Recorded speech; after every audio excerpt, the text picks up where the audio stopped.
Hello and welcome to a DFS preview for the 2023 Masters Tournament. My name is Eric, and here at SweetSpotDFS, it's all about trying to hit the optimal lineup every single week. And of course, in these previews, that means targeting the stats you want to build your lineups around, which means looking at the bucket system.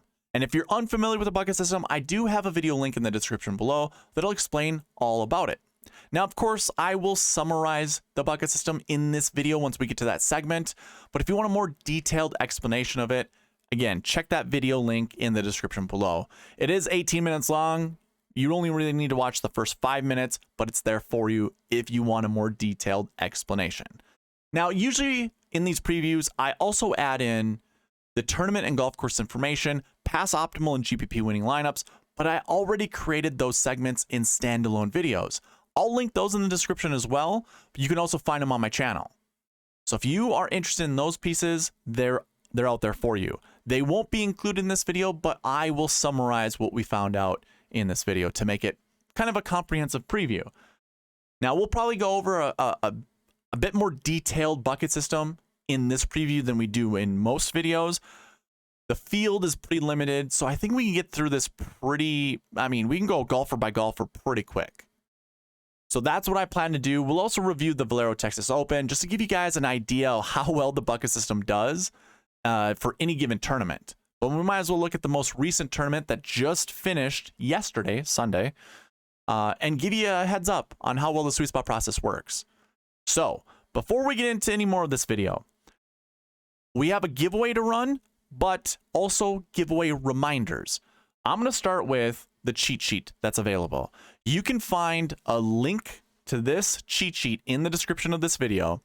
Once you're here, all I ask you to do is go to the file menu that you see in the top left. You can kind of see it on the screen. Scroll down to make a copy, which is right here.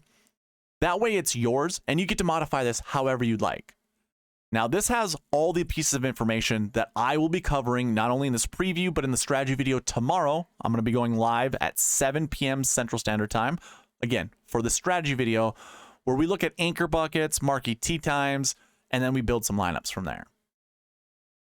Again, that's tomorrow at 7 p.m. But everything that I'll be covering in both this preview and that strategy video, you can find here on the cheat sheet. So I have all the bucket information in columns B through F.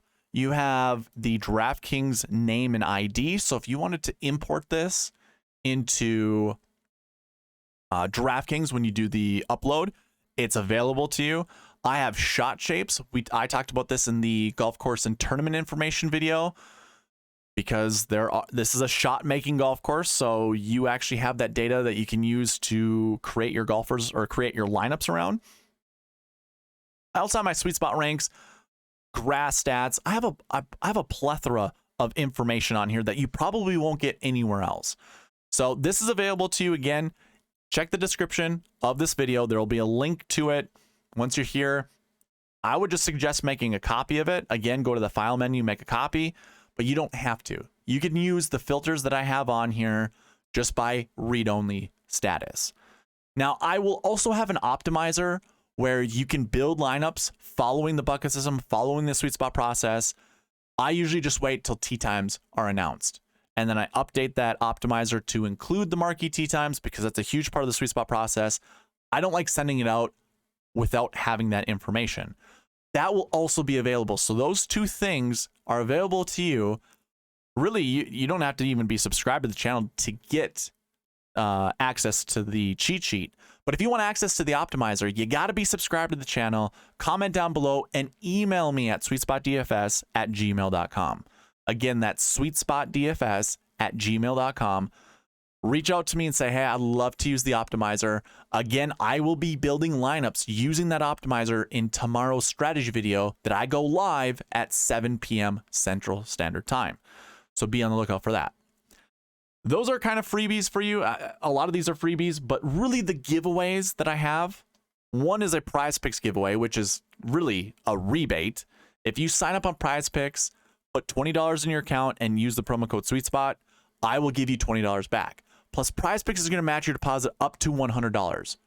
How many content creators have you heard say, if you use this promo code, you're going to get a match up to $100? We all have it. I'm going a step further. I'm giving you $20 just by using the Sweet Spot promo code. All you have to do is put 20 bucks in your account. Do that initial sign up, put the initial deposit. I will send you $20 the very next day. You can find a link to the Prize Picks website, to the sign up page, I should say, down in the description, and it will populate that Sweet Spot promo code all ready for you. You don't even have to type it in. Just go to that link. Once you go to the site, go to sign up, and boom, you'll see the Sweet Spot promo code right in there. Sign up, put 20 bucks in your account, and you're going to get 20 for me. Plus, Prize Picks is going to give you an additional 20. So you have $40 in your account, and it's really for free. Just that initial sign up information and deposit. Now, the big giveaway. I am doing this unique for the Masters. And I know this is going to sound corny to some of you guys, but I like to reward those that participate on this channel. So I'm giving away $50 this week. As long as you see that sub goal way over to the left, I'm at 511 out of 550 subscribers. If we can get 39 new subscribers on this channel this week, I'm going to give $50 away during the next preview video that comes out Monday. So next Monday, I will run a giveaway for $50. It's just for the Masters only. We have to reach the goal first, though. So it is kind of a little bit of a reach out, like, hey, let's get some more subscribers to the channel. But again, I like to reward those that participate on the channel. So I think it's kind of an equal trade-off. You want a chance to win 50 bucks, be subscribed. Comment down below. You can leave whatever comment you want. If you need a topic, give me your 2 favorite golfers you're going to build your lineups around, and you get an entry into this giveaway. Now, if you want multiple entries into the giveaway, comment on all the videos I put out this week. You get 1 free entry per video that you comment on. So go back, look at the past optimal and GPP winning lineups, check out the tournament and golf course information video, go comment on those, leave a like while you're there, and you'll get free entries, additional entries into this giveaway. So again, if we get to 550 subscribers, I will give away $50. Otherwise, I'll give away 5. So you're not going to come up empty-handed. You have an opportunity to win money one way or another. So it's either 50 if we reach the goal, or it's 5 next Monday night. And all you got to do is just comment, just participate on the channel. That's all that I ask you to do. Participate on the channel, and you will get access to this giveaway. And while we're talking about giveaways, why don't we go ahead and run this giveaway? Because you can see on the screen, I have a monthly giveaway. The end of March just happened. We are at the beginning of April. I had said during my preview video Monday night that we were going to run the monthly giveaway, which is worth $50. We had reached our initial sub goal of 500 subscribers. So I'm giving away $50 right now.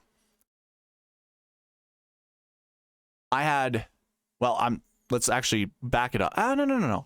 I will add all of this information. This is the weekly giveaway. I'll do the monthly giveaway right now. So I'm going to add these to my monthly giveaway.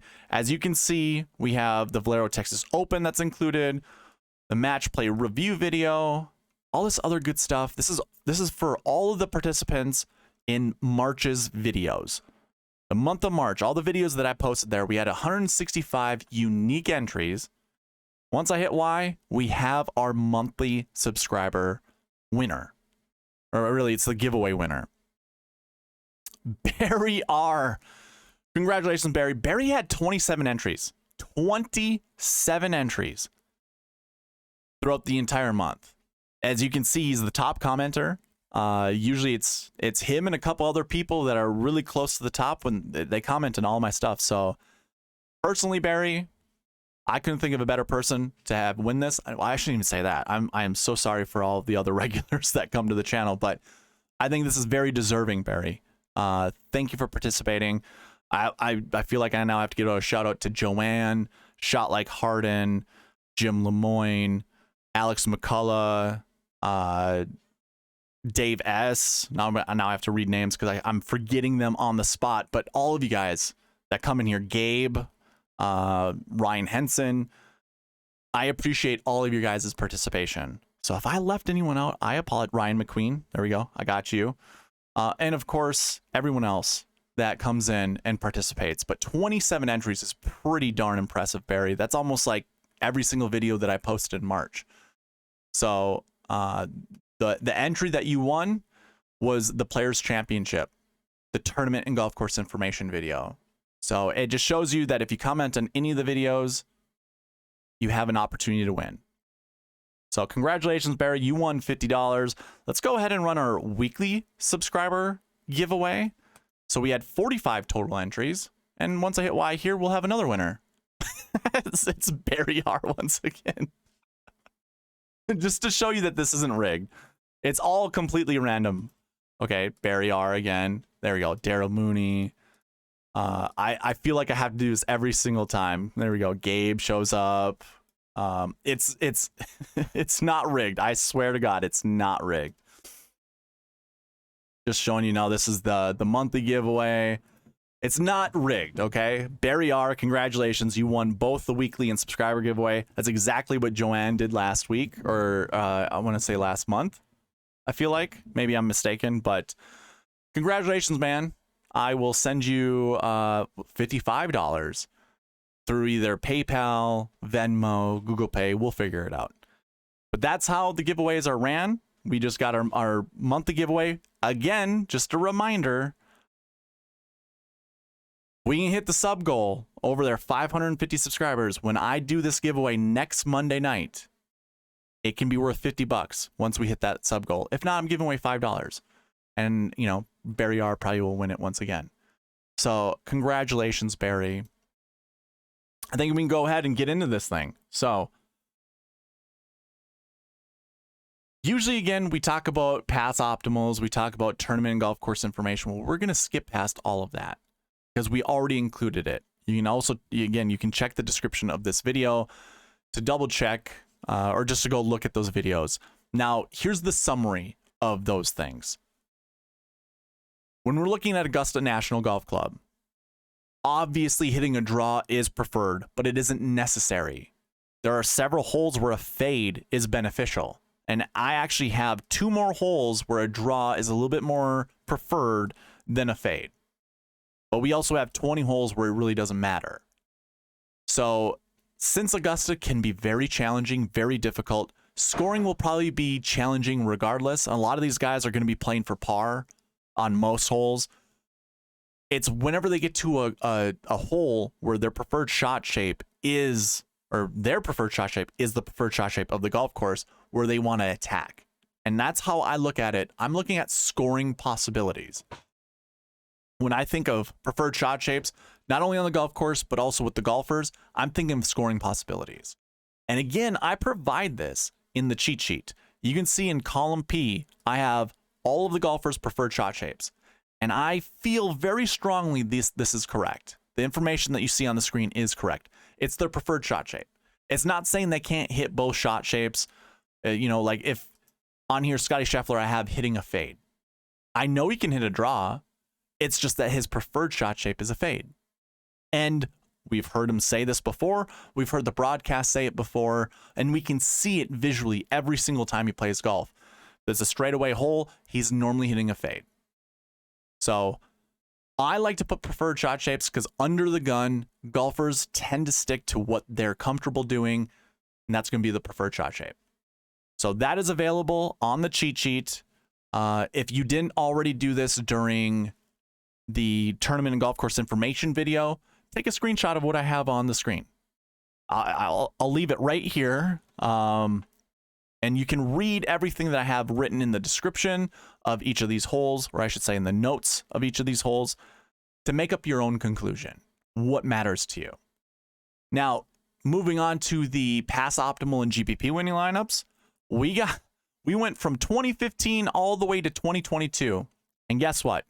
Most of the time, 10K golfer was in your lineup, as well as a 6K golfer. And then it was a mix of either 2 or 3 7K golfers to go with, whatever mix of 9 and 8K golfers. So we did talk about how there are only 3 10K and above golfers this week. Normally we see more. I still think it is very beneficial to go with a 10K golfer this week and fill it in from there. We'll discuss more of this once we get to the salary portion of the buckets. So I'm not going to go fully into it. Go check out the pass optimal and GPP winning lineup portion or the video that I have in the description of this video. Or I should say there's a link to that video in the description of this one. Go check it out. It helps you understand what would be the best, or what's probably the most optimal way of building your lineups. So now that we have all that covered, we go right into the review of the Valero Texas Open. I know you're here for the Masters. If you want to skip ahead, there are timestamps down below. What this does, what I want it to do for you, is to understand the bucket system success rate. It's very high. Usually I get 33 to 36 buckets correct, but I like to show the proof. So when we're reviewing this is the bucket system for the Valero Texas Open. You're going to see something similar for the Masters. Look at this column here. It's this year's totals. I keep track of what was successful and what wasn't. Everything marked as a Y was successful. Now, how does this field, because it's formula driven. Basically, I'm taking the projections that I talked about in the preview, like I'll be doing in this video, comparing it to not only the top 10, but also the optimal lineup. So I'm doing a count. How many golfers from this bucket, from the last year one bucket, finished inside the top 10? 1. Does that fit inside my projection of 0 to 2? Remember, we always round down in this minimum projection bucket. We always round up in the maximum projection. Well, 1 does fit inside 0 to 2, so therefore the bucket was successful. So when you review this, what I'm going to ask you to do, instead of me going bucket by bucket, pause the video, take a screenshot again, and that way you can validate it against me. But guess what? 36 out of 36 buckets were correct. My projections of the golfers being inside the top 10, 100% correct. And quite frankly, I've never had anything lower than 31 out of the 36 buckets correct. On average, it's about 33, 34, if I'm being honest with you. But with that information, you can still create lineups that take down GPPs, even if the bucket system isn't 100% successful. And in fact, I create a lineup at the end of the week, after all the scoring has been done. If you were to follow the bucket system, could you have taken down a GPP? So let me show you how that looks. I keep that information right up here. Now, the point totals are within each of these boxes. I'm not going to reveal those yet. But when we talk about the optimal versus the GPP during the Valero Texas Open, the optimal left $1,900 on the table. I'm not someone that would recommend that. I think it's way too difficult. You open yourself up to so many different lineup combinations when you leave more money on the table. I'm all about restricting the amount of lineups you can actually create, following simple salary logic, as well as following the bucket system. And when you do that, you can't build as many lineups. So my rule is don't leave more than $1,000 on the table. Really, I like to try to advocate for only leaving $500 on the table. Like, I try to encourage you not to leave more than $500 on the table. So getting to the optimal lineup is pretty impossible. 48,100 was your top 6 golfers. Well, when it comes to DraftKings points, but also it was, oh, actually that isn't so obvious when it comes to like the top 6 golfers that scored. Sometimes you can't fit them under the salary cap. This week you can. And that was Corey Connors at 10,000, Matt Kuchar at 9,000, Sam Stevens at 7,000, Ryder at 7,000, Rogers at 7,000, and then Ches Reavie at $6,300. So your top 6 DraftKings scorers were those golfers. $1,900 were left on the table. That is not realistic to me, and it doesn't follow the sweet spot process. Now, your GPP winning lineup left $300 on the table, and it's all the golfers here highlighted in blue. You can see there's only 5 guys there. Got to scroll down a little bit to get to Brendan Todd, which was the remaining golfer in that guy's lineup. Again, left $300 on the table. And when we compare the optimal, which scored 644 points, to the GPP winning lineup that scored 612, we can see there's a bit of a gap. There's definitely a lot of wiggle room where you could have taken down a GPP. Obviously, the guy that did, congratulations. That's awesome. Or girl, sorry. Now, if we were to follow the bucket system, that's what the sweet spot lineup is right here. Could we have taken down a GPP? Well, we would have used $49,200. So we're following that sweet spot process of not leaving more than $1,000 on the table. We're leaving $800 on the table. And it includes a 10K golfer in Corey Connors, 9K golfer in Matt Kuchar, and 4 7K golfers, Sam Stevens, Sam Ryder, Patrick Rogers, and Byung-Hun An. Again, that left $800 on the table, and it scored 640.5 points. So that was 3.5 points behind the optimal lineup. To me, it makes sense because the buckets were 100% successful. If we were to follow in the buckets, chances are we were going to get really close to hitting the optimal lineup. And again, this is me after the week is done. I plug in all the DraftKings points into my optimizer with the golfers, follow the bucket system. Here, I'll even bring it up on screen because I still have it sorted through. So basically what I do is I grab the top 20 golfers that scored on DraftKings, keep all of the bucket conditionals that I had for the preview and the strategy video. So when I go over this in the strategy video, you're going to see the numbers didn't change. So I keep all the buckets here. We go over the marquee tee times the same way, as well as the tee times. I'm leaving 49, minimum salary 49,000. And here is the most optimal lineup following the sweet spot process. So again, it was 3.5 points behind the optimal lineup. I think it's super easy to get there, or I shouldn't say super easy to get there. Following the sweet spot process would have won you a GPP as long as you went with Corey Connors at 10K, Matt Kuchar at 9, which by the way was like my most combined duo in all of my lineups. I had a guy who missed a cut here and there, and I got all my money back. I'm happy with that. So it was very successful for me. The other missing piece that comes with the sweet spot process is the marquee tee times. So basically what I like to do is look at the top 9 groups, and as long as we have at least 2 golfers that are in the optimal lineup, it's been successful. And that is the rule when it comes to the marquee tee times. We'll talk about this in the strategy video tomorrow, but we're looking at the top 9 groups.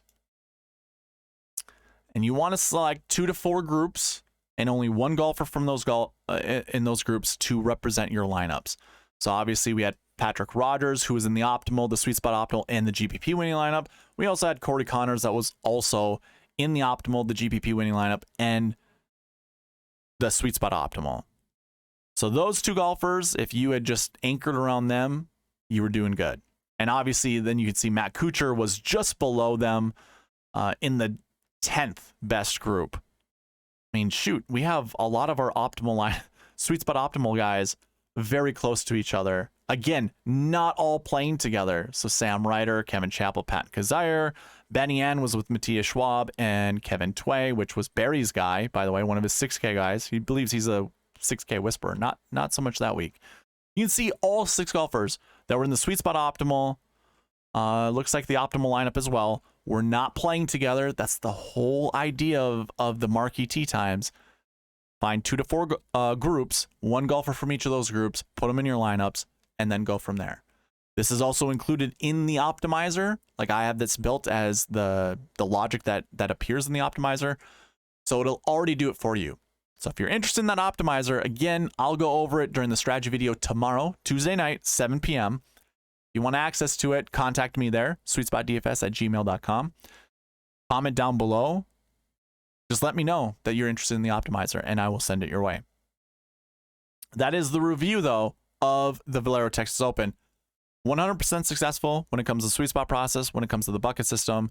So hopefully that gives you a little more confidence when we talk about the bucket system for the Masters. So without further ado, let's go ahead and get in this thing.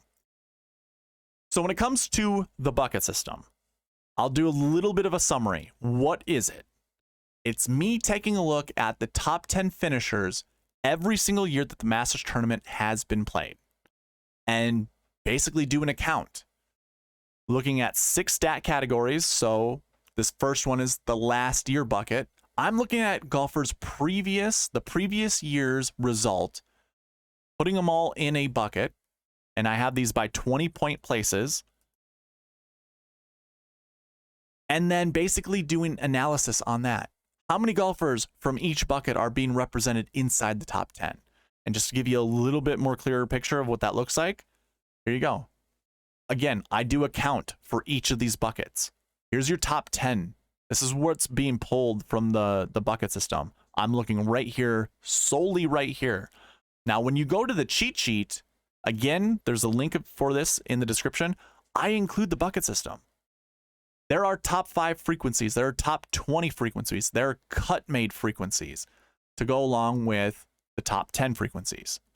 Now, why I include all of that is so you can do your own homework.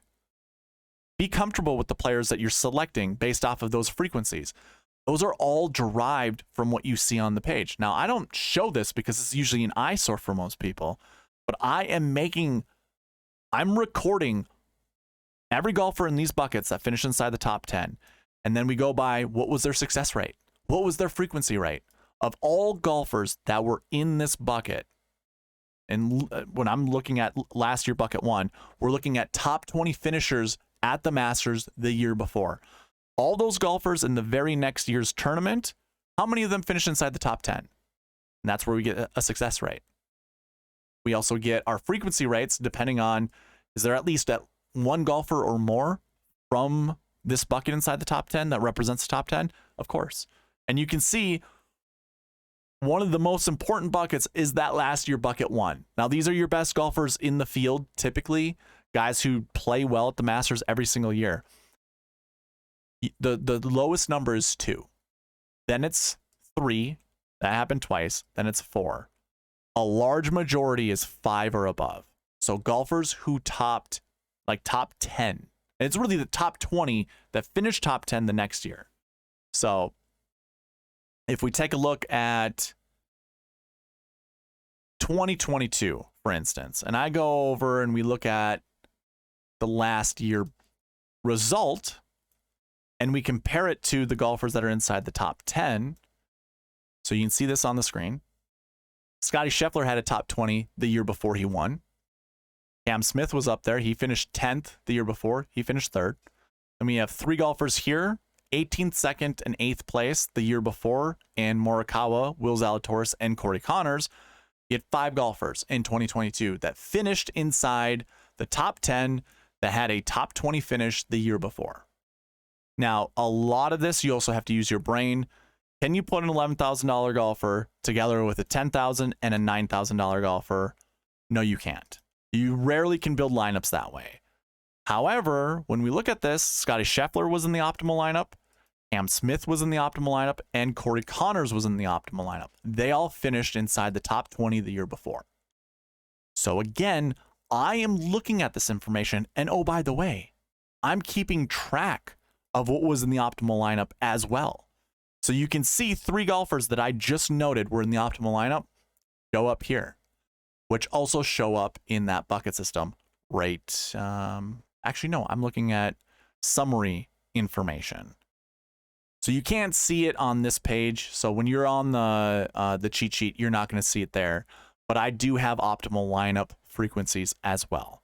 So I include that in the bucket system, also in the cheat sheet for you to look at.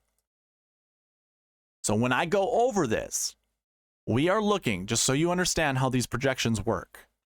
Again, you want to look at the minimum and the maximum projection. That is being pulled, these projections are being pulled on the success rate, how many golfers are in that bucket this year, and how many strength of field points represent that bucket. That gives us a quality number, essentially. So what is the quality that's being represented in this bucket? That's based off the strength of field points, which again is an old calculation. It's the OWGR's old calculation. If you watch the tournament and golf course information video, I told you that the strength of field 792. This is based off of the old calculation that I kept. I still think this is a better strength of field measurement than the new way. I don't like the new rating scale that they have. I like seeing these large numbers to really show you like the disparity between one tournament and another. Last week it was 170. I'll pull up the Valero Texas Open. So in 2023, our strength of field was 174. Here at the Masters, it's 792. It's a 600-point difference. That's how many, well, I shouldn't even say it that way. It just shows you how much stronger the field is at the Masters versus the Valero Texas Open. And then I actually have all of their strength of field points calculated right here. That is being thrown into the strength of field total. So not only are we looking at success rates, which can fluctuate year by year, well, not so much the success rate, but let's say, I think the best way I could look at this is the last week bucket, where I have like 8 golfers on average that finish, that have a top 20 finish the week before. This week we only have 4. So how do you quantify that? Well, you have to take that number. We have to look at the success rate and as well as the strength of field points to create our projection. If there were, say, 12 golfers in this bucket, this would be easily 1 to 3.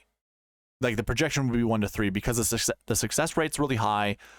On average, we see 8, and with that success rate, would already tell you want at least 2 golfers from that bucket. 1 to 2 golfers in that bucket. But if it was like 12, it would definitely prove that, yeah, you definitely want to grab at least 1 guy, if not like 3. So that's how the projections work. I'm looking at everything very comprehensively and very analytically. So the bucket system keeps track of that. Looks at all top 10 finishes every single year, and then for each of these stats, it's being recorded. Whatever that golfer fit, like whatever bucket they fit in, it's all being recorded, and I'm giving you the likelihood that we're going to see golfers from those buckets inside the top 10. That's how the projections work. So that is more of a summary of the bucket system. I typically don't do this in preview videos, but because this is a Masters, and I'm sure I have a lot of new listeners, I wanted to provide that description, that explanation. Okay, so let's get into the bucket system. If you're following along with me on the cheat sheet, basically all you got to do is go to the filter button up at the top right. It's the second from the right, the little, I think it looks like a beaker, like an upside down beaker. If you were to select that little arrow and go down to the bucket system, you're going to be able to put a filter on this and follow along with me. So I already have my filter on. I like to filter out by bucket, and we're going to the last year bucket. And we're just going to look at all golfers from these buckets, try to determine what's really the likelihood of a golfer from this bucket being inside the top 10. And really, how many golfers do we expect? So basically, we are looking, this last year bucket, every golfer in the field this week, what was their finish last year? That's what fits them in this bucket. And again, we're looking at success rates. We're looking at frequency rates inside the optimal lineup. We're looking at all that information to try to figure out how many golfers are going to be inside the top 10. I'm projecting 2 to 4. 2 to 4 golfers from this bucket. So let's take a look at who they are. Also, if you're following along with me on the cheat sheet, I'll go here as well. Go to the dream sheet portion and put a filter on this as well, because I will be doing the same thing, and it's the easiest way to filter out by bucket. So once you do put a filter on this, go to the last year bucket, and it'll say LY left of the golfer's name. Clear out everything and then just select one. That way we're only looking at last year ones. So you can see what their finishing position was last year. Scotty obviously won this.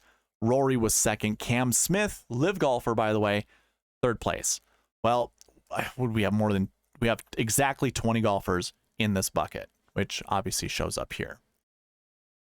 20 golfers. We're projecting somewhere between 2 to 4 to be inside the top 10. Well, a lot of these golfers, I think we can feel pretty confident in them finishing inside the top 10. But it's 2 to 4 out of 20. So to me, what I would much rather do is kind of rule out certain golfers.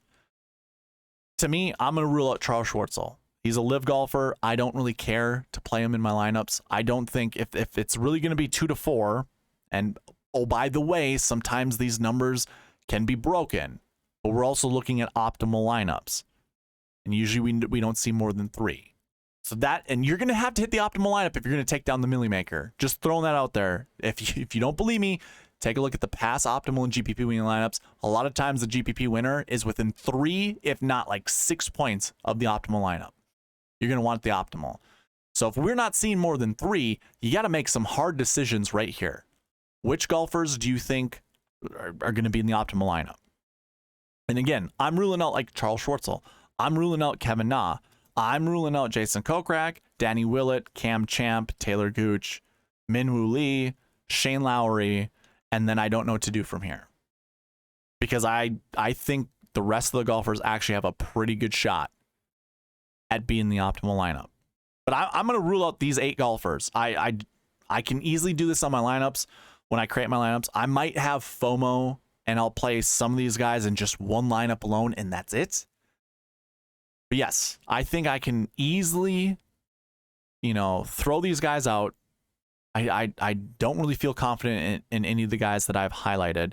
But if we want like Corey Connors, Tommy Fleetwood, and then Matt Fitzpatrick all the way on up. Another golfer I might throw out is Will Zalatoris. The injury issues that he's had, I don't feel very comfortable in playing him. Hideki just had a solid finish at the Valero Texas Open. If he hadn't had that, I probably would also feel a little not comfortable playing him. So I have 11 golfers highlighted. I think any one of them could actually, I don't think Corey Connors is going to win the Masters. I don't think Tommy Fleetwood's going to win the Masters. I also don't think Matt Fitzpatrick is going to win the Masters. But I think they can easily be in the optimal lineup because they don't need to win the Masters to be in the optimal lineup. They could be 6th place, anywhere between 5th and 10th place. And I'd be comfortable playing any one of them. So quite frankly, I don't know which golfers. I know I'll be playing the 10K golfers in all of my lineups. I discussed this in the past optimal and GPP winning lineups. I think my strategy is going to be, if I'm creating 100 lineups, 30% of them are going to be Scotty, 30% of them are going to be Rory, 30% of them are going to be Jon Rahm, and then the remaining 10% will just be 9K golfers and below. But I am super confident that a 10K golfer is going to be in the optimal lineup, that I'm not going to avoid them. So when I look at this bucket, just to kind of go back to the summary of it, again, with the projection being 2 to 4, if I pick one of these 10K golfers, there might be a likelihood that, let's say if I pick Scotty, Rory could also be inside the top 10. And that would fill that bucket projection. It would make it successful. And the rest of these guys, they don't have to finish inside the top 10 for this bucket to be successful. And they might not even be in the optimal lineup. So you have to be aware of that. That's one of the first things that I made a mistake in doing, was religiously playing the projections. At least 2 guys. I need to put at least 2 guys, or I need to put at least 3 guys in my lineup because it's 2 to 4. I want 3. And then it ends up being 2 golfers being the optimal lineup. And that third golfer, despite being inside the top 10, or maybe not even inside the top 10, could finish top 20, would not help you win a GPP, although you're really close. So you gotta be mindful of that. Be careful. The projection is just 2 to 4 inside the top 10. So if you have top 10 bets, maybe you can use that information right here on the screen. Now, the next bucket is actually a pretty high successful bucket as well. This is the last year too, which is that 20 to 40 finishing place at the Masters the year before. So again, projection is 1 to 3. Don't see more than 2 in an optimal lineup, and it's not 100% frequency of getting one of these golfers in the optimal lineup. However, there's 100% frequency of at least having one of them inside the top 10. So, with that being said, I think we kind of want to look at least 1 golfer in the last year 2 bucket, if not maybe 1 more. But I don't know if I'm very comfortable going to 3. So with that being said, Jon Rahm, let's actually rule some golfers out. Let's do what we did in the last one. I think I can rule out Sepp Straka, HV3, Seamus, Tom Hoge, Bubba Watson. And I think that's probably it. I think I can rule out these 5 golfers kind of easily. I don't mind, by the way, 6K. I always say this. Don't fall in love with a 6K golfer because they're there for a reason.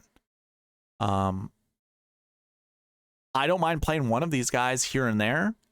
Let's put it this way. I don't mind playing any of these guys, but I am not anchoring around my lineups around those guys. These would be the 3rd golfer, I think. Again, that projection's 1 to 3. 1 to 3. I'm probably trying to find at least 1 to anchor my lineups around. if not 2. And it's not going to be these guys here. But I'll let the optimizer maybe select one of these guys just to fill in my lineups. But I am certainly not looking to try to play one of these guys. And even Russell Henley, I think probably right here. I could exclude these guys.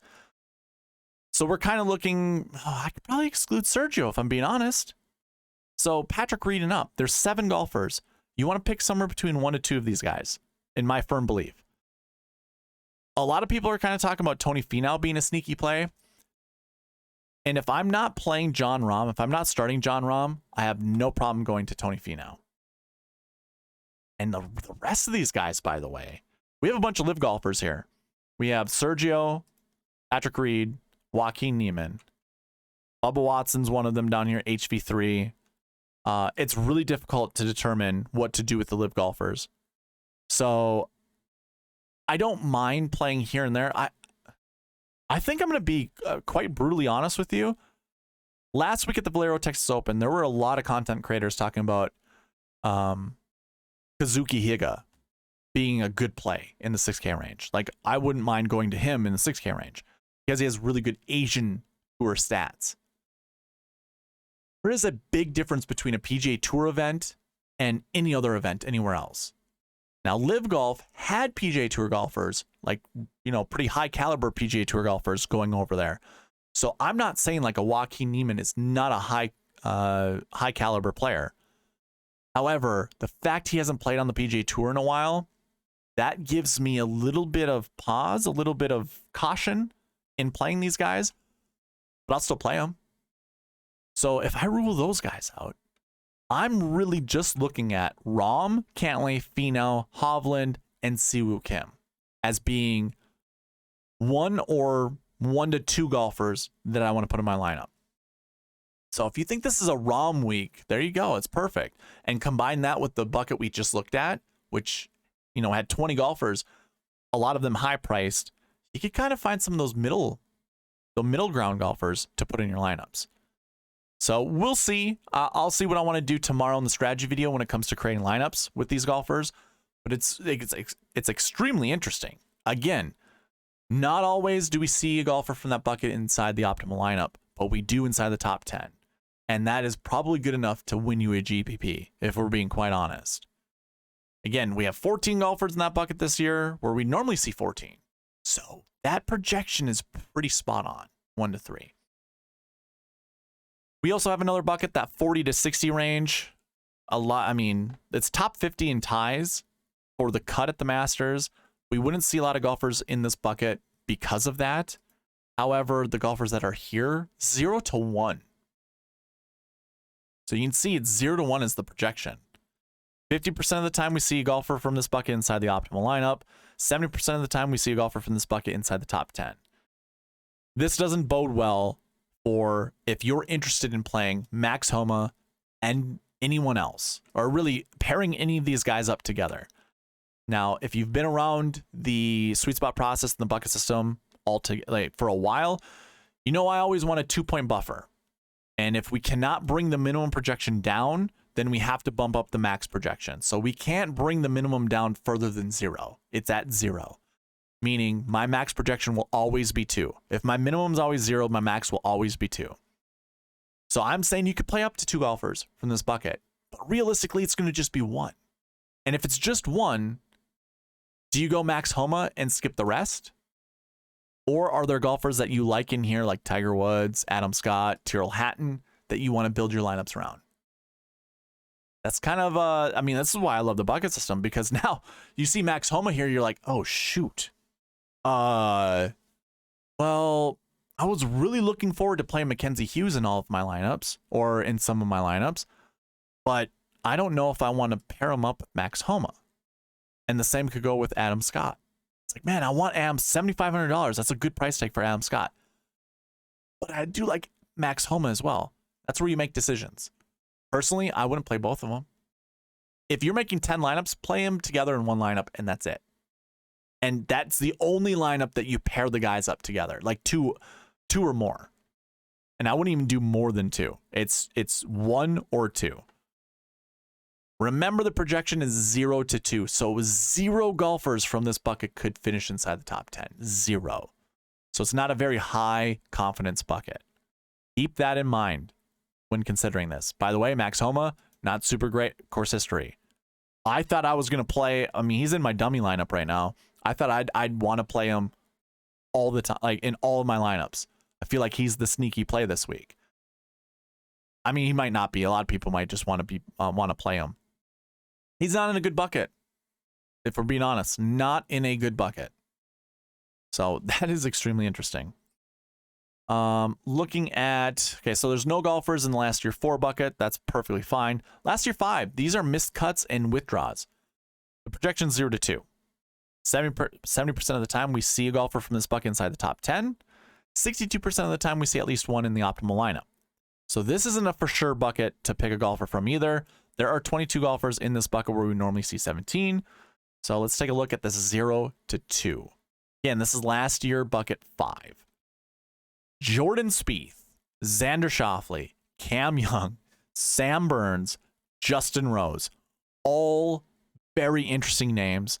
The projection is 0 to 2, and it's not even close. 0 to 2 is a firm projection. Well, I can already tell you who we're going to cross off. We talked about this in the tournament and golf course information video. Sandy Lyle, Jose Maria Olazabal, Fred Couples, Vijay Singh, Mike Weir, Larry Mize, Bernard Langer. You cross those guys out. They're all, well, 57 years and older.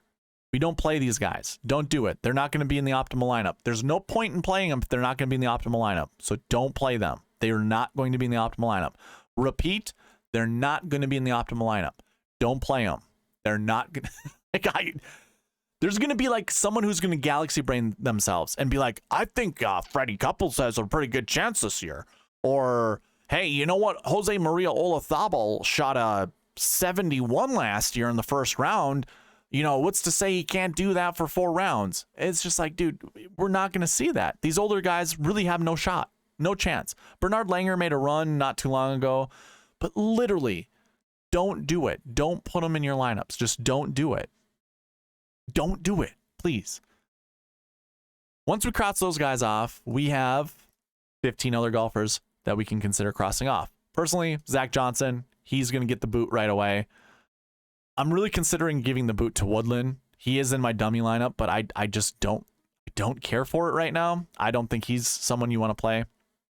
I'm a huge fan of Thomas Pieters, but outside of his 4th place finish the first time he played, he's had very bad success at this tournament. I don't see it really changing much either. And then we've got a lot of live golfers and some PGA Tour golfers that are pretty good. So like Spieth, Xander, Cam Young, and Sam Burns, who just won the World Match Play, the WGC Match Play, looked really good. Looked really, really good, and he knocked off Scottie Scheffler. Again, the projection's 0 to 2. So it's hard to get behind some of these guys. Like Burns at 8,300 seems like a really good price tag. And I'm sure a lot of people are going to probably go to him. Same kind of applies to Cam Young. He was 2nd place at the match play, by the way. So I wouldn't even mind going to like Cam Young. But then you have Xander and Jordan right above him. And they both have pretty decent course history. I mean, they don't miss the cut at this event very often. And I would even, maybe it was Jordan Spieth's first cut that he's ever had at the Masters. So 0 to 2. And that includes some of these live golfers down here. Abe Ancer, Louis Oosthuizen, Bryson DeChambeau. Brooks Koepka, by the way, won the live tournament last week. So he might be coming into this with some good form. Either way, the projection's 0 to 2. And yes, this does incorporate their strength of field points, which is based off their OWGR, which most of them have been getting screwed with because the OWGR does not recognize the live golf or the live golfers, the live tour golfers. So with that being said, like, you know, you can see 118th for Brooks, 155th for Bryson, just double checking. Abe is still inside the top 50, but then you got Louis at 120. So they've all fallen outside the top 100. That is, you know, when we look at the quality of this bucket, 123 strength of field points go towards it. It could be higher if these guys were still on tour. I personally don't think, because of the success rate at 8.47%, because it's such a low success rate, I don't think that projection really jumps that much. So if you are on the fence, or if you're on the side that says, hey, these live golfers are better than what their OWGR shows, they're better than whatever other metric that we can apply to our analysis, then I would change this projection. If you want to do this, go for it. Change the projection to 1-3. So you still have decisions to make. If you wanted to do a lineup with Brooks, DeChambeau, Answer, and Oosthuizen, go ahead, play me head to head. I will play against you any day of the week. I'm not going to do that. It's going to be over the projection amount. I said 1-3. That's not, I don't really believe 1-3. I think it's still 0-2. But if you wanted to 1-3, that still lies outside of that range. Don't play these guys together. Just don't do it. And I wouldn't even put 3 of those guys together. I think that would be fool's gold. Don't do that either.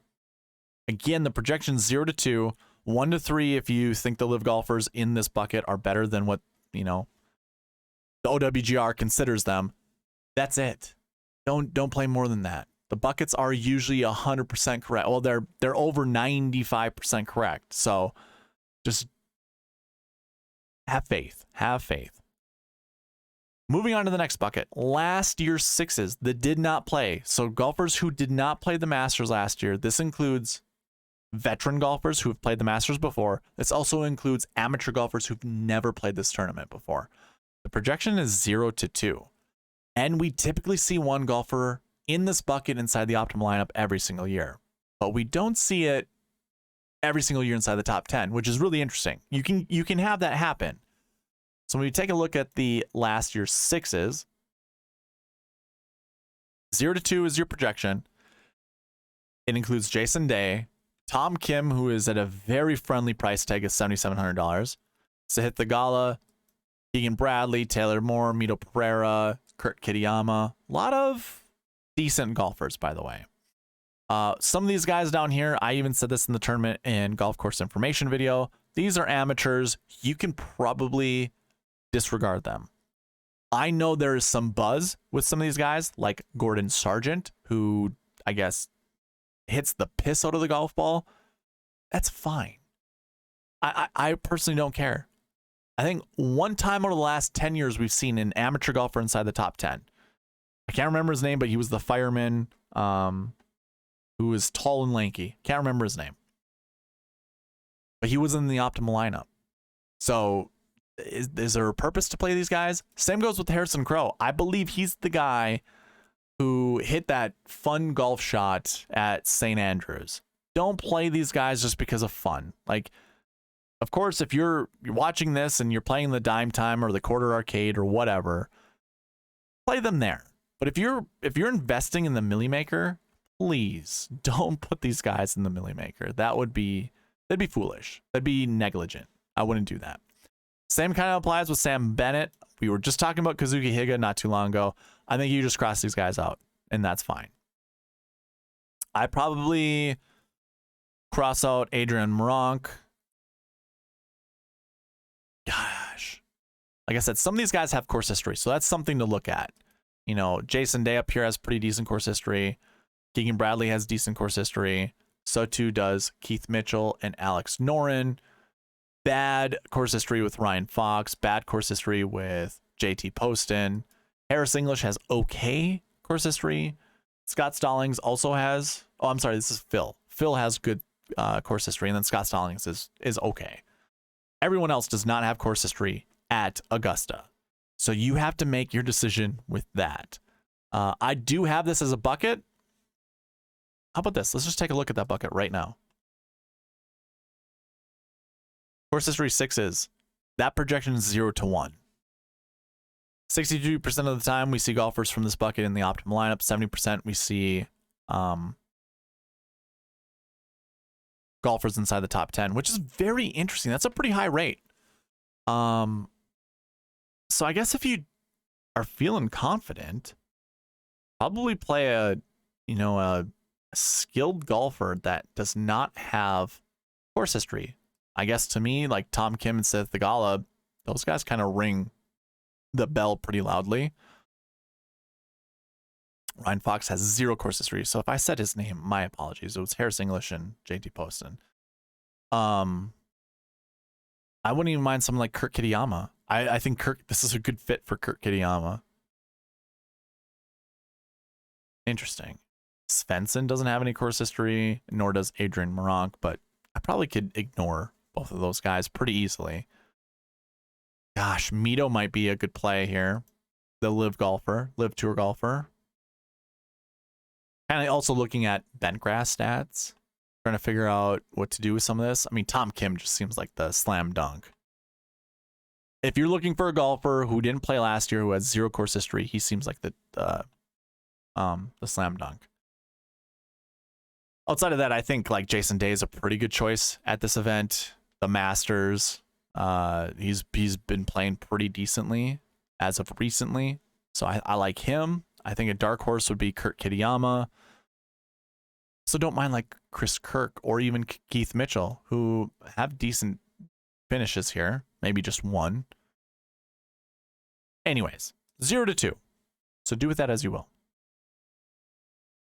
Moving on to the next bucket. I'm going to clear everything out and we're going to look at last week. So this is the next stat category.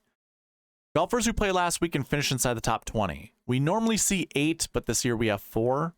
And the projection is 0 to 1. Very high success rate, by the way, 23%. So really, you could almost make the argument that, 4 golfers at nearly 25% success rate, we might see one of these guys inside the top 10. Like, it's a good probability. So with that being said, let's go ahead, select everybody in that last year bucket, and then filter out by the last week 1 bucket. So we have Hideki Matsuyama, Corey Connors, Chris Kirk, and Alex Noren. Now, Noren seems like the best play because he's the cheapest, $6,800, but really any of these guys would be fine. And Corey Connors to me seems like a pretty decent play. I think a sneaky play would be Hideki Matsuyama, but I would only play one of these guys. I wouldn't play more than that. So this is also helps with building lineups. If you're only going to select one of these guys, you can't hamstring yourself when building lineups following the bucket system. So that's your last week 1 bucket. Going to last week 2, that's that 20 to 40 range. We're also seeing 0 to 1 here. Normally we see about 5. We only have 2 in that bucket, so this is probably an easy one to get through. Siwoo Kim and Sepp Straka. So obviously don't play those guys together, but maybe we just skip them altogether. I like Siwoo much more than I like Sepp Straka, but maybe we just skip it altogether. It's not a high frequency rate of being the optimal lineup, not a high frequency rate of being in the top 10. It's pretty decent. Yeah, probably not the best one to go about playing anybody. I'm looking at my max, like these are my conservative projections over here, and I'm wondering why it's 1.36.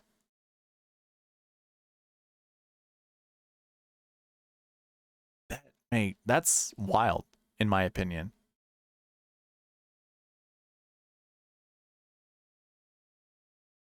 Huh. Okay. That would be 0 to 2, or 0 to 2 for this one as well, and I don't think that's right. It shouldn't be right. How does that does not make sense to me. Must be a high success rate, strength of field's okay. Looking at the other page at all? Nope, it's just everything on this page. Okay, whatever.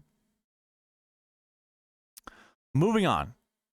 Last week 3s, there's nothing to really talk about. There's no golfers there. Same goes with last week 4s. We don't have a lot of golfers that are from last week playing in this event. We have 11 total.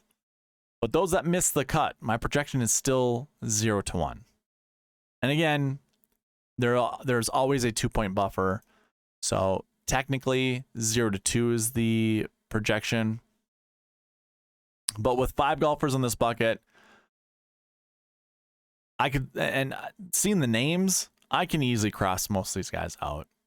I don't mind. I don't care to play Tyrrell Hatton, Ryan Fox, Cam Champ, Francesco Molinari, or even Kazuki Higa. Like, I'm not going to fall under this trap again. Or not so much I didn't fall under the trap, but if I hear any content creator talking about Kazuki Higa, this is the week to get on him, I'm probably going to ignore him, if I'm being quite honest. So yeah. That would be your last week 5 bucket. Now, when we get into the summary, well, we get into last week's 6 bucket. The projection is 5 to 9. You can only create a lineup of 6 golfers. So this projection is just saying what's the possibility of being inside the top 10. When the max is 6, I automatically drop the minimum down to 3. And remember, there's a 2-point gap that you really want. So 6 could really be 4 to 6. If you wanted to grab 4 golfers from this bucket, I think that's probably the smart way to do. That way you minimize how many golfers you can select in the other buckets, which I think is probably going to be very beneficial for you. So when it comes to last week 6, you got everyone basically in the field in this bucket.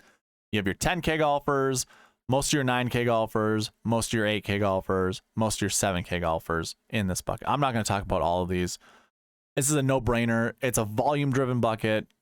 All the best golfers are in that bucket. So if you wanted to try to create a lineup with all 6 golfers who did not play last week, I think that's fine. That'd be fine. Nowhere does it say you need to play at least one guy who played the week before. I mean, if I went to 2022, we actually had 2 guys. You had Corey Connors, who played the week before in the optimal lineup, but Rory played the week before, who missed the cut. He was not in the optimal lineup. Just throwing that out there. Yeah, we had 3 guys in the top 10 that played the week before in 2022. In 2021, we had a few guys that played the week before, including the winner of the Valero Texas Open and Jordan Spieth.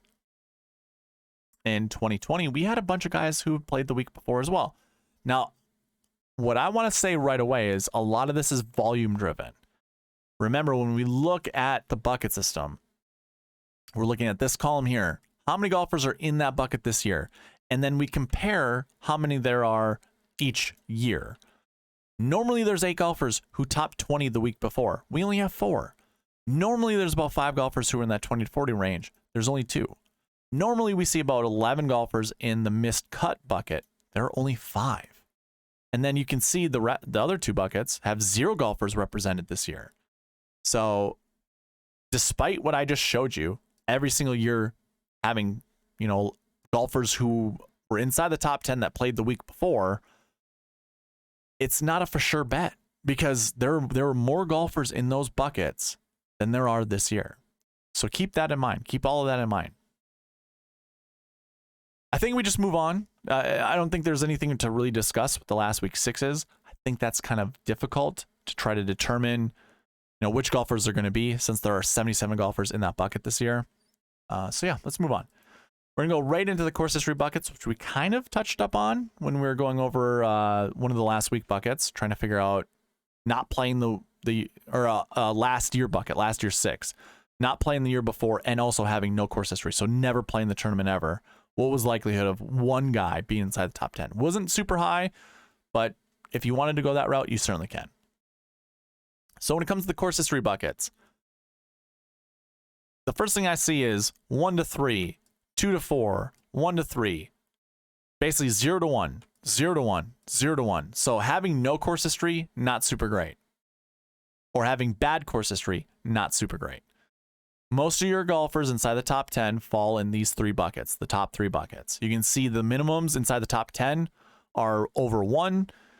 Not so much when it comes to the optimal lineups, but we do have a bucket where it does show at least 1 every single year being the optimal lineup. So keep that in mind. All the numbers pretty much stay the same. Normally we have 11 golfers in that course history 1 bucket. We see 10. Normally we see about 24 in the course history 2. We got 26, 18, and 24. So a little bit more in the course history 3 bucket. And then it kind of falls off a little bit from there.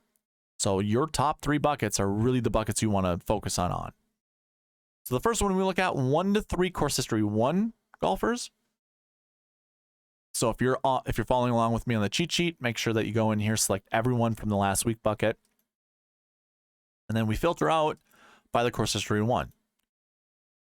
So 1 to 3, we have a total of 10 golfers. Who did we already kind of cross off? Cam Champ, Taylor Gooch, Minwoo Lee, and most likely Will Zalatoris. So from here, 1 to 3, we could see inside the top 10. Well, Tony Finau, $8,900. Justin Thomas, $9,300. Jordan Spieth, $97. McIlroy, Rahm, and Scheffler. Now, I already told you I want to build nothing but Scheffler, like 30 Scheffler lineups, 30 McIlroy lineups, 30 Rahm lineups. You want to know what I'm thinking about right now? Probably going like Scotty, Justin, Finau. Going that 10-9-8 route and just filling it in from there. Or maybe even Rahm, Justin, and Finau. Or Rory, JT, and Finau. And it doesn't have to be JT. It could also be Spieth. Maybe I go Rory, Spieth, Finau. Remember, this projection's 1 to 3. I really like these golfers in this bucket, minus the ones at the bottom. I don't really care for them. 1 to 3. High success rate. At least 2 finish inside the top 10 from this bucket every single year. We're not that far away from the average per year, so we're at 10 and it's 11.7. Optimal says no more than 2, so maybe I'll follow that rule. I might not play more than 2 golfers from this bucket.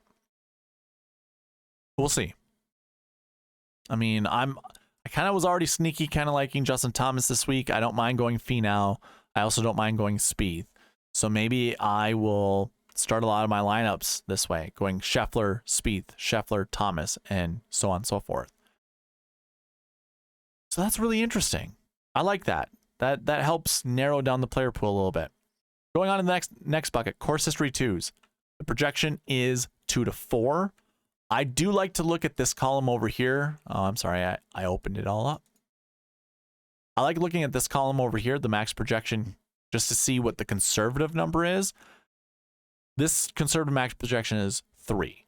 So because that's 3, I automatically drop the minimum down to 1 because I want that 2-point buffer, but I am still allowing that max projection to go up to 4. And no, that's a little confusing, but just know I now think this is a 1 to 4. Select 1 to 4 golfers from this bucket. So course history 2s.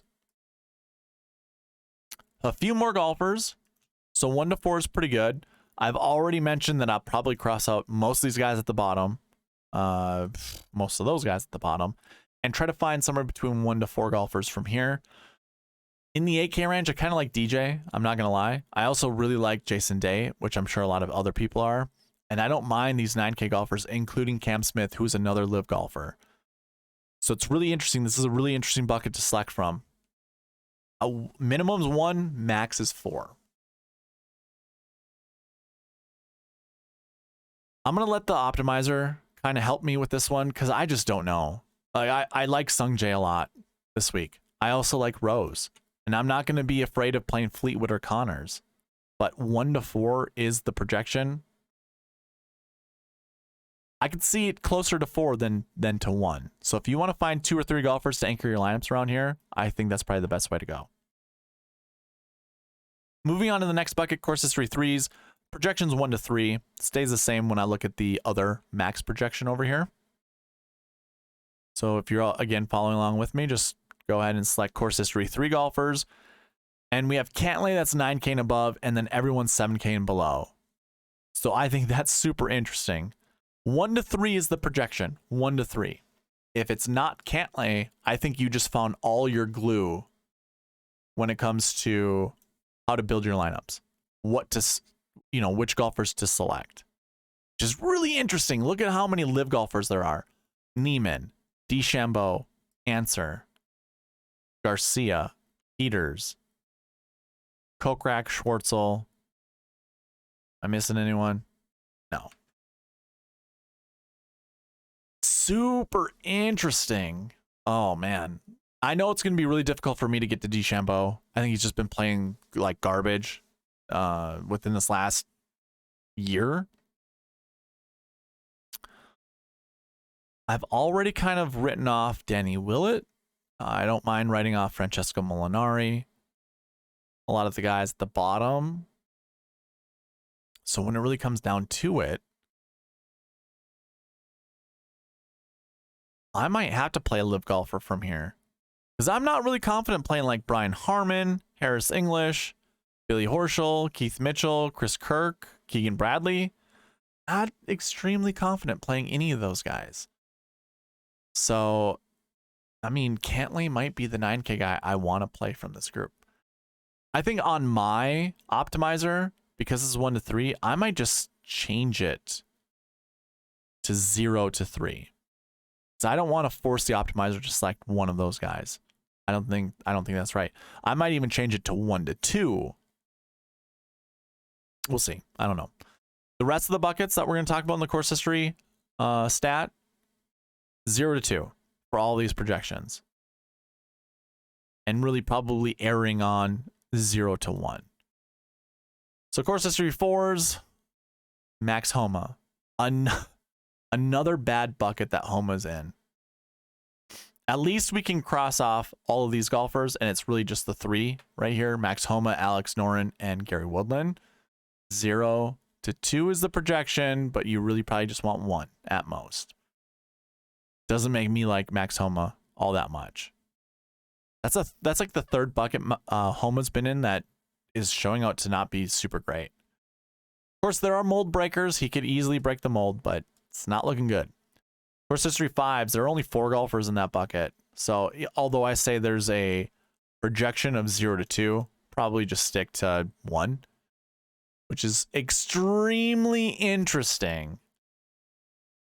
Cam Young, Sam Burns, JT Poston, KH Lee. Extremely interesting.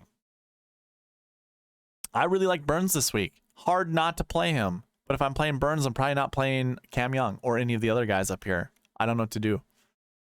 Again, I'll let the optimizer help me with this, but 0 to 2 is that projection. And really, again, it's like 0 to 1. Not a super high frequency rate inside the top 10. Not super high in the optimal lineup either.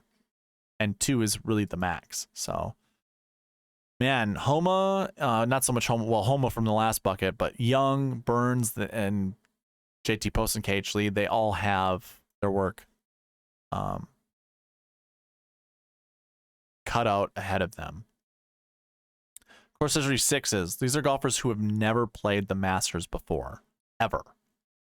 0 to 2, but really probably erring to 0 to 1. Kim, Thigala, Moore, Mito Pereira, Kurt Kitayama. A lot of interesting names here. I would just select 1 and skip the rest. So maybe that's Thigala, maybe that's Tom Kim, maybe that's Taylor Moore, Mito Pereira. Yeah, probably just skip the rest. Just pick 1 and move on. And that wraps up the course history buckets. So I'm going to select everyone before we get into the recent form buckets. Again, if you follow along with me, just deselect course history and go to recent form. Now, recent form is kind of a mix here. 0 to 1 in this top 20 recent form. It's kind of what we're looking for. Typically, we see about 10 golfers, but we only have 6. Pretty high strength of field. Not a super high frequency rate of being the optimal lineup, and not super high when it comes to, 100% frequency rate when it comes to at least 1 guy in this bucket being inside the top 10. So let's take a look. Recent form 1s. Scheffler, Cantlay, Homa, Finau, Day, Hovland. Projection again. 0 to 2. I know the minimum says 1 and we round down, but we always want a 2-point gap and we always want to push the minimum down 1 whenever we can. And we can. We can go from 1 to 0. So the projection actually is 0 to 2. If you're feeling a little frisky, go ahead and play up to 3. I think that's fine. But I'm probably staying in between 1 to 2. Which is extremely interesting because if you do like Scotty Scheffler, you might want to not play the rest of the guys here.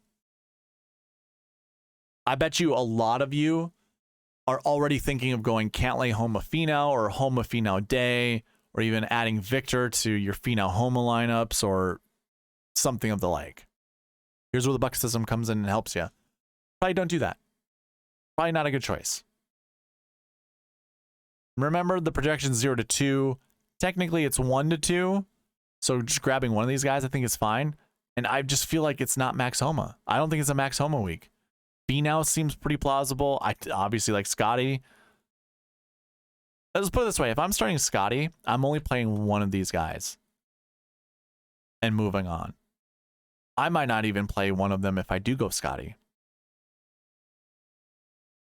Super interesting. Super, super interesting. So that's your recent form 1 bucket. Going to recent form 2, that projection is a little higher, 2 to 4. And that kind of stays the same with the conservative projection. So recent form 2 golfers include Rory McIlroy, Jordan Spieth, Justin Thomas. You can see the rest of these guys. This is a little easier to get to. I mean, on the optimizer, I will select 2 to 4 for sure. I think that's really easy. 2 to 3 is probably, you know, like a very confident number to select from. Is this a Rory? Is this Rory's year? He's in this bucket. And I really like JT this week, by the way. I don't even mind like a JT Xander lineup. But the fact is, the projection 1 to 3, really 1 to 2 being the best. Actually, no. I think I had that wrong, right? 2 to 4. 2 to 4. So selecting at least two golfers, I think is probably the smart way to go. Especially when no one's super expensive. You could definitely jam at least 2 of these guys in your lineup. 4. Wow. Rory, JT, Sungjae. I think that's a very decent start. And we've seen Sahith Theegala in a lot of these buckets that he and like a handful of other guys are the only ones you want to choose from. It might be a Theegala week. Or even a Taylor Moore week. Because those guys are usually, yeah, they're in all the same buckets. Theegala and Moore are in the same buckets. Interesting stuff, man. Interesting stuff. Next bucket is recent form 3s. I'm looking at a projection of 1 to 4. 1 to 4. And that stays the same with the conservative projection. So, a pretty wide projection here. Goes Jon Rahm at 10,000 and then drops down to 8K. And there are golfers in here that we've kind of already talked about crossing out. 1 to 4, by the way. You want to select 1 to 4 golfers from here. If it's not Theegala or Moore, I wouldn't mind going to Tom Kim for golfers who've never played this event before. You know, he shows up in this bucket. This is obviously a successful bucket to choose from. We already kind of have our doubts in selecting Burns because he's a part of another bucket that you really just want one golfer in, and that's shared with Cameron Young that we just saw in the previous bucket. Kind of crossing out Will Zalatoris because of the back issue. Hideki doesn't seem like a terrible play. I have already said I like Kurt Kitayama this week, so I don't mind that either. The rest of them, though, kind of iffy on. Again, I'll let the optimizer do its work to select golfers from here. Again, I'll be playing 30 Jon Rahm lineups, so there's no question I'll at least play, you know, I'll grab one golfer from this bucket 30 times in the name of Jon Rahm. So I'll definitely hit that projection just by selecting Rahm. The rest of these guys are really interesting, though, honestly. I wouldn't mind playing most of these golfers in this bucket. Moving on to the next 3 buckets, just like the course history buckets, these are kind of bad buckets to select from. So recent form 4 is at 60 to 80 range. That's not a very good, that's not a very good recent form. Recent form 5 is that miscut to withdraw range. That's also not a very good bucket to select from. And recent form 6 is no recent form on the PGA Tour in the last 7 weeks. Those would include your Live Tour golfers. So when we look at recent form 4s, remember 0 to 2 is the projection, but really 0 to 1. Not a lot of good names in here, so if you're thinking about pairing some of these guys up, probably don't. Which I certainly won't. I think I'll set this bucket to 0 to 1. Yeah, 0 to 1 also kind of matches with the optimal lineup, and it's not even a high success rate, so I'll definitely keep this to 0 to 1, and there's really no one that I care to talk about. Oh, I included recent form 5s. My apologies. So here's your recent form 4s. Same thing applies. It's 0 to 1. I don't see a golfer that I really care to play. Recent form 5s, yeah, again, it's technically the last bucket also was technically 0 to 2. This is also technically 0 to 2, but realistically for me, it's 0 to 1, and this one's also 0 to 1. I don't think I'll play any of these guys. I think I can move on pretty easily. Then we get to our live golf, our live tour golfers, our amateurs, and really our champion tour golfers. That's everyone in this bucket. This will be really interesting. Now, I'm only projecting 0 to 1. 0 to 1. That has a lot to do with the success rate right here. I think if I bump this up to 20, does it change? Yeah, so if this was a 20% success rate, then we're looking at 1 to 3. Because it's so low, and of course this would be different golfers than live tour golfers. What if we bump this up to 10? 0 to 2 would be our projection. And I think I'm okay with that. Kind of looking, 0 to 2 is going to be the projection either way. Don't play more than 2. Really, don't play more than 2 from this bucket. It includes Cam Smith, DJ, Neiman, Brooks. So, quite frankly, my advice is don't play more than 2 live golfers. That would be my advice. It will be extremely interesting this week to see what happens, though. But yeah, that would be the conclusion of your recent form buckets. So that was recent form 6. 0 to 2. Don't load up on live tour golfers. It doesn't look like it would be really good. I mean,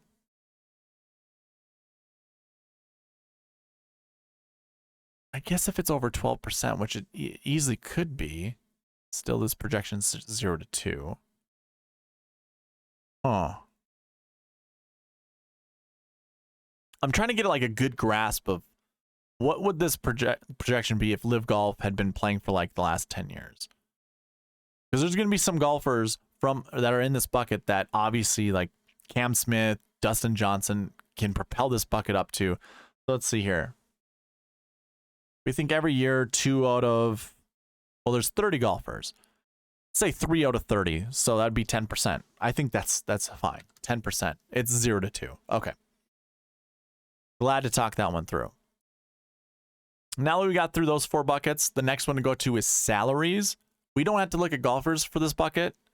Basically, it's just kind of an idea. This is going to be a little bit off of, or you can combine this with the past optimal and GPP winning lineups. So 10K golfers looking anywhere between 0 to 2 to be inside the top 10. Every single year, though, we do see at least one inside the top 10. And when it comes to the optimal lineup, I think this is 5 out of 6 years we've seen a 10K golfer in the optimal lineup. 5 out of 6, which is pretty good. I would take those odds. And I definitely do not mind playing one 10K golfer, despite there only being 3, where we normally see around 5. 50% success rate. Of all 10K golfers playing all the way back to 2015, every single one of them that's put into this pool, how many of them show up inside the top 10 is at a 50% clip. So I think we're going to see that this year as well. So I think it'd be foolish not to play a 10K golfer. Just throwing that out there. 9K golfers, anywhere between 1 to 3. I think that's a pretty solid number. We usually see 7, or we usually see 6.67. We have 7 this week. So I think that's a good one. 1 inside the top 10 every single year, usually. Same clip when it comes to the optimal lineup as the 10K golfer. And that also applies with the 8K golfers. This projection is 0 to 2. Not every single year do we see it inside the top 10, but it still has a pretty high frequency rate of being the optimal lineup. So 0 to 2, 8K. Just to kind of go through this. Your 8K golfers. Finau, Dustin Johnson, Jason Day, Cam Young, Victor Hovland, Hideki Matsuyama, Sam Burns, Will Zalatoris, Sung J M, and Matt Fitzpatrick. 0 to 2 is the projection here for our 8K golfers. Now, we do have a little bit more than we typically do, but it's not a super high success rate, not a super high frequency rate. Oh, man. Those are some decisions. I think 0 to 2 is fine, though. Honestly, I think this will help you build lineups. If you want to do the 10-9-8-7-7-6 approach, I think it's perfect this week because you don't want to be stuck playing multiple 8K golfers.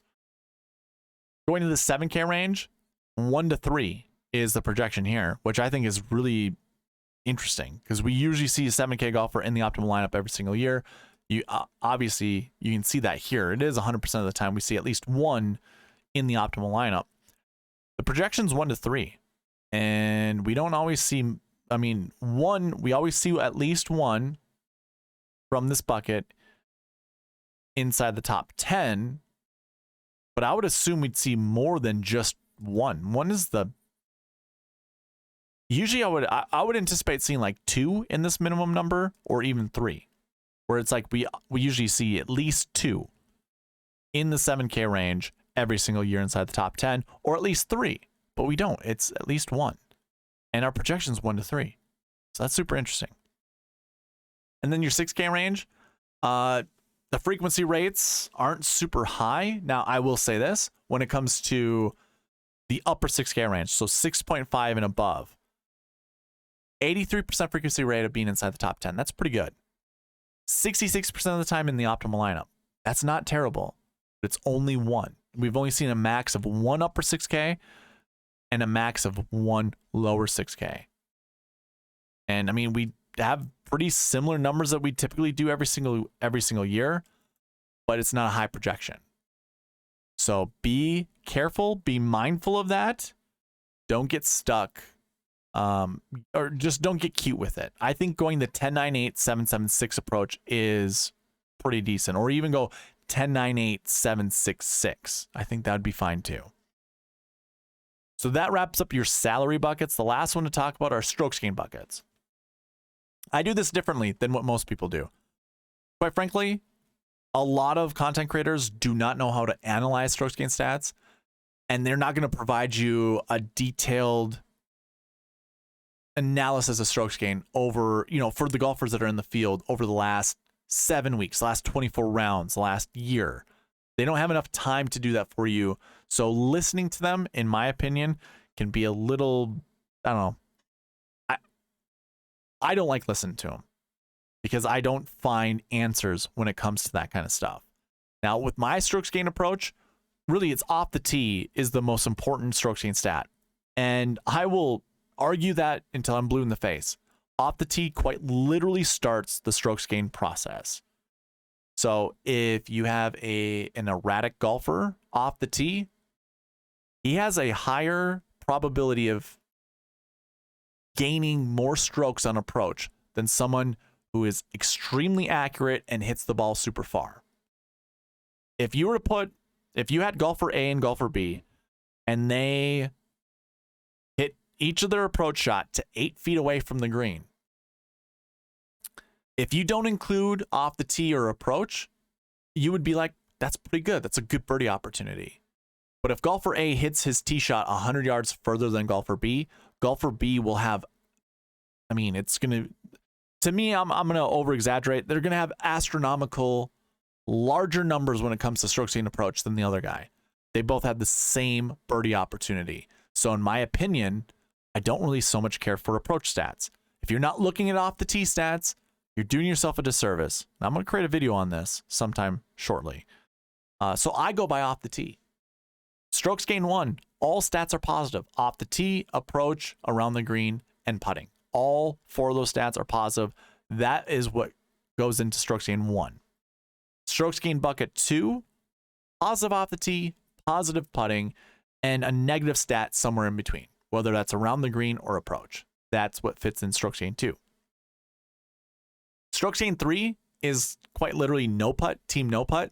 This would be positive off the tee, negative putting, and whatever stat in between, whether that's approach, around the green. They both could be positive, but you need a negative putting stat to go with a positive off the tee stat. That makes up this bucket. Strokes gained 4 is a negative off the tee stat to go with a positive putting stat, and then whatever stat in between. Strokes gained 5 is negative off the tee, negative putting, and it really doesn't matter what's in between. Could be positive approach, could be positive off the around the green. Doesn't really matter. And then strokes gained 6, just no strokes gained stats. And this would be a calendar year. I'm looking at the last calendar year. So we do have live golfers that actually have strokes gained data over this last year. So they would fit in one of these other buckets. We only have 5 golfers that have no strokes gained stats. And the projection of one of these golfers being inside the top 10 is pretty low. We can skip this one altogether. So the first thing to note is the bucket totals this year versus what we see on average. A few more strokes gained 1 golfers. I imagine some of these might be Live Golf Tour or Live Tour golfers because they don't have a lot of events, and the ones that they did play within this last year, they did pretty decent at. Normally see about 10 strokes gained 2, where we usually see 12, where we see 10 this year. 18 and 18, that's pretty on spot. Same goes with 16 and 18, 11, 12. So really the only 2 buckets that are a little out of the ordinary are strokes gained 1s and our strokes gained 6s. Otherwise, everything stays pretty much the same. Now, if you don't want to do that research to see what stats these are, just use my cheat sheet. My cheat sheet has this information on it. In column B, you can see the strokes gained buckets right there. If I were to zoom in just to make it easier for you to see, that's what this bucket's all about. And that's what's going to go in these projections. So when I pull up my dream sheet, I'm going to go in here and we're going to look at strokes gained 1 bucket. So clear out the strokes gained bucket, then select 1. And you can see this is all strokes gained 1 golfers. Now, here's another thing that you could also do. This is all color coordinated by the strokes gained buckets. So if you were to go top to bottom or, lowest to highest, strokes gained 1 is indicated by this dark green color. Strokes gained 2 is this lighter green. Strokes gained 3 is this yellow green, so on and so forth. So that's how you can also determine what each of these golfers are. Now, to talk about the projections, I'm looking somewhere between 2 to 5 of the strokes gained 1 golfers being inside the top 10. I think that's pretty reasonable. We normally see around 3 golfers every single year inside the top 10, and we see somewhere between 1 to 3 golfers in the optimal lineup. So not only do we have a 100% frequency rate when it comes to top 10 finishers from this bucket, but we also do with optimal lineups. So personally, I think 3 might be my max when creating lineups with these golfers in it. I mean, like, talk about live golfers. Cam Smith is here. I saw one more. Charles Schwartzel's down here. Taylor Gooch. I think that's it for our live golfers, our live tour golfers. So maybe you ignore them, maybe you add them because they're decent fits, but I've kind of already written off Charles Schwartzel. I don't think I want to play him. Gooch actually is a pretty decent. He has a lot of potential, and at $6,800, it's very attractive to me. But yeah, somewhere between 2 to 5. I think 2 to 3 to me seems like the magic number. So selecting at least 2, maybe 3 golfers. I already told you I want to start with my 10K golfers, so I will already have either Rahm or McIlroy, in 30% of my lineups each. So that makes that pretty easy to select the next golfer from here. I don't mind going Spieth or Cantlay. Remember, we kind of already talked ourselves off of Max Homa. Don't mind Xander. I really like Tony Finau. I also like Jason Day. I like Sung J Im. Tom Kim seems like a good play too. And so too does Kurt Kitayama. Lots of choices here. And I think my optimizer will probably have the most difficulty not choosing one of these guys. Like, I'm sure if I don't put in my own conditionals and I keep it to 2 to 5, it will try to select 5 golfers from this bucket to put in a lineup. And I think I would really just want it to have a max of 4, because I think a lot of these top price guys are going to be the guys inside the top 10. So that's kind of how I would build lineups based off of this. Do with it however you'd like, but that's my advice. Strokes gained 2. We're looking somewhere between 0 to 2 of these golfers, and you have them right here. Victor Hovland at $8,500 is the most expensive. Sam Burns $83,000. Matt Fitzpatrick at $8,000. Outside of that, I don't know. I don't know where I would go. Like Abe Ancer, another live tour golfer. Sergio Garcia, Joaquin Niemann. Do we really want to play these guys? Do we think that they're going to really be in the rhythm of playing a PGA Tour event, especially a major championship. I don't know. But the projection is 0-2. So I have no issue. I really have no issue selecting 0 of these golfers. One of them would be fine, in my opinion, but none of them give me a lot of, I don't know, not a lot of them. I don't get a lot of confidence out of this bucket. I think maybe Adam Scott seems pretty decent, and so too does Victor Hovland at $8,500. I guess I don't mind that. I don't know if I'm gonna go from there. I guess my 3 that I would probably select is Hovland, Fitzpatrick, and or Adam Scott. The rest of them I'm probably gonna skip, despite I kind of like Sam Burns this week too. I don't know. We'll see. I'll let the optimizer do its work. I might even set it to 0-1. We'll see. Strokes Gained 3 has a few golfers in it, 18 to be exact. And we have a projection of 1-2, but of course we want that 2-point buffer, so it's 0-2. We normally see 1 in the optimal lineup, and we normally see 1 in the top 10. So, with that being said, selecting 1 seems pretty decent, but not selecting more than 2 is going to be challenging because there are a lot of good golfers in here. Projection is 0-2. It's crazy. I just find that so hard to believe. 0-2. Scheffler, Thomas. I mean, okay. As I look at it, hold on. I see the 0-2 now. I wouldn't play Langer or Bennett or Kokrak or Champ or Fox or Woodland or Watson or Henley. And the rest of these guys I'm kind of iffy about. I don't think I'm going to play a lot of DeChambeau. I'm also not playing any Shane Lowry. So now I'm down to 8 golfers. So 0-2 actually becomes an easier number to swallow. Like, if you're doing any Scotty JT lineups, don't play any of these guys to go with them. I think that's how you want to look at it. I do like Dustin Johnson this week, so I don't mind putting like DJ in some of my Rory and Rahm lineups, but DJ and Scheffler, that's challenging. We'll see how it goes with the strategy video tomorrow. Again, live at 7 p.m. Going to the next bucket, Strokes Gained 4. To show you what that projection is on the screen. It's also 1-2, but again, that 2-point buffer drops it down to 0-2. We typically see 1 golfer from this bucket inside the optimal lineup as well as the top 10. So that's super interesting, and it starts with Justin Rose, which I think has wonderful course history at this event. I don't mind playing Justin Rose this week. Thomas Pieters, never mind. I already kind of crossed him out. I've crossed out Weir, Mize, Kisner, Johnson, Higa. I don't think I want to cross out Stallings. I think I like him. Probably Moronk, Willett, crossing those guys out. Probably Mac Hughes and Sepp Straka.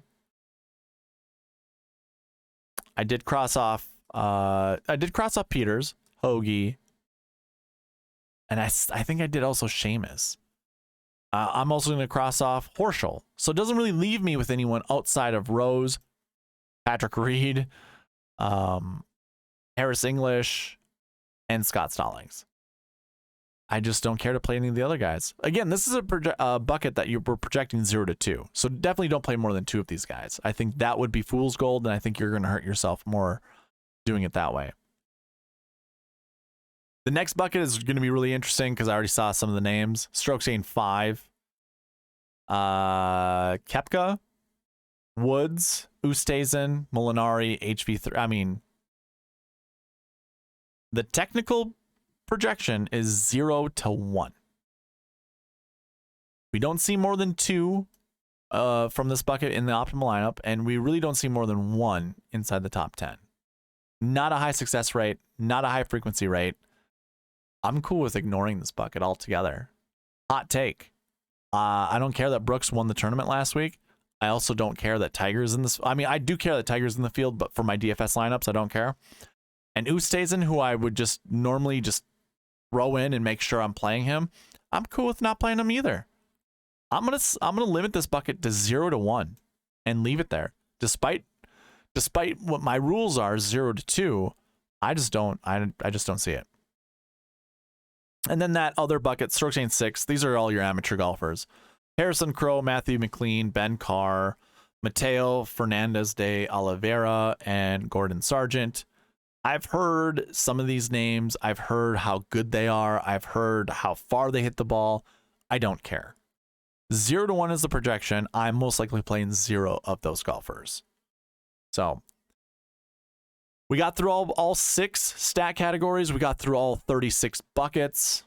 That is the bucket system for the Masters.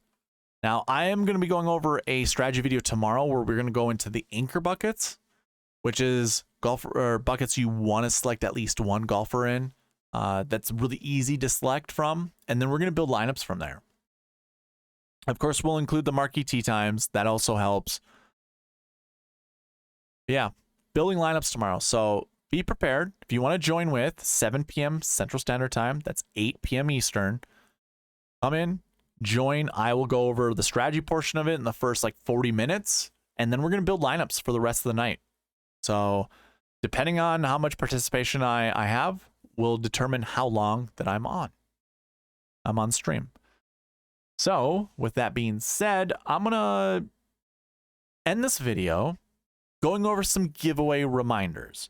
And really, if you didn't already follow along with me on the cheat sheet, there's a link in the description below. So take a look at that. And we'll have an optimizer ready for tomorrow's strategy video. So if you want that, subscribe to the channel, comment down below. If you need a comment, topic, give me your 2 favorite golfers, and then email me at sweetspotdfs@gmail.com, and I'll send you the optimizer once I build it. I usually wait for the tee times to show up. And then really prize picks. If you're not on prize picks yet, there's a link in the description below. If you use that link to sign up, and you go to the sign up page from that link, it'll already populate the promo code SweetSpot. And if you sign up using that promo code and put at least $20 in your account, I will give you $20 back. That way I reward you for using the promo code. Prize Picks will match your deposit. So now you'll have $40 in your account instead of $20. And it'll only cost you that initial sign up information and that initial deposit. But ultimately it will be free. You'll have $40 free in your account just by signing up using the promo code SweetSpot. Now you can use up to $100 because Prize Picks will match your deposit up to $100. You're still just going to get $20 from me. So up to you. Link in the description below. And then the big one, I'm giving away $50 this week. If we can reach that sub goal you see all the way over there to the left. We're at 511 out of 550 subscribers. If we can get up to 550, I'm giving away $50 during next week's preview video that I do Monday night. If you want an entry into this giveaway, comment on all of the videos that I'm putting out for the Masters. I already have 2 out there already. This will be number 3. Tomorrow during the strategy video will be number 4. And if you join me during the live chat, you get a 5th opportunity or 5th entry that way. And then Wednesday, I haven't decided yet, but I think I'm going to do a prize picks video Wednesday night. So you will have up to 6 opportunities, 6 entries into this giveaway. If we can reach that goal, I'm giving away $50. And you don't think I don't hold my word, you can ask Barry, who won the monthly giveaway earlier on in this video. So he'll be getting $50 eventually, sometime shortly. I forget where he wants it. If I don't have that information, I have to reach out to him and we'll figure it out. But either way, you want a chance to win. Be subscribed and comment down below. Again, if you need a topic to talk about, give me your 2 favorite golfers you're building your lineups around this week. Simple as that. And you get a free entry into this giveaway, but you get to talk about whatever you want. Just participating gives you that free entry. That's all that I have for you. So I'll look forward to seeing you tomorrow in the strategy video at, again, 7 p.m. Central Standard Time. I'm going live. So be on the lookout for that. As for this one, we're done. Thank you for watching. Please leave a like, comment, subscribe, all that good stuff, and I'll see you in the next one. All right, bye.